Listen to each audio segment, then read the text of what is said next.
बात उस समय की है जब महात्मा बुद्ध विश्व भर में भ्रमण करते हुए बौद्ध धर्म का प्रचार कर रहे थे और लोगों को ज्ञान दे रहे थे। एक बार महात्मा बुद्ध अपने कुछ शिष्यों के साथ एक गांव में भ्रमण कर रहे थे। उन दिनों कोई वाहन नहीं हुआ करते थे, सो लोग पैदल ही मीलों की यात्रा करते थे। ऐसे ही गांव में घूमते हुए काफी देर हो गई थी। बुद्ध जी को काफी प्यास लगी थी। उन्होंने अपने एक शिष्य को गांव से पानी लाने की आज्ञा दी। जब वह शिष्य गांव में अंदर गया तो उसने देखा वहां एक नदी थी जहां बहुत सारे लोग कपड़े धो रहे थे। कुछ लोग नहा रहे थे तो नदी का पानी काफी गंदा सा दिख रहा था। शिष्य को लगा कि गुरुजी के लिए ऐसा गंदा पानी ले जाना ठीक नहीं होगा। ये सोचकर वह वापस आ गया।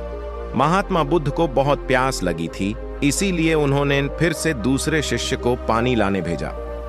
कुछ देर बाद वह शिष्य लौटा और पानी ले आया।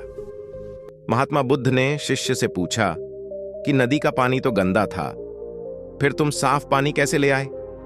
शिष्य बोला कि प्रभु, वहां नदी का पानी वास्तव में गंदा था, लेकिन लोगों के जाने के बाद मैंने कुछ देर इंतजार किया और कुछ देर बाद मिट्टी नीचे बैठ गई और साफ पानी ऊपर आ गया।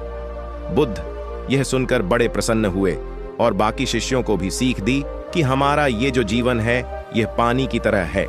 जब तक हमारे कर्म अच्छे हैं तब तक सब कुछ शुद्ध है, लेकिन जीवन में कई बार दुख और समस्या भी आते हैं जिससे जीवन रूपी पानी गंदा लगने लगता है। कुछ लोग पहले वाले शिष्य की तरह बुराई को देखकर घबरा जाते हैं और मुसीबत देखकर वापस लौट जाते हैं। वह जीवन में कभी आगे नहीं बढ़ पाते। वहीं दूसरी ओर कुछ लोग जो धैर्यशील होते हैं वो व्याकुल नहीं होते और कुछ समय बाद गंदगी रूपी समस्याएं और दुख खुद ही खत्म हो जाते हैं।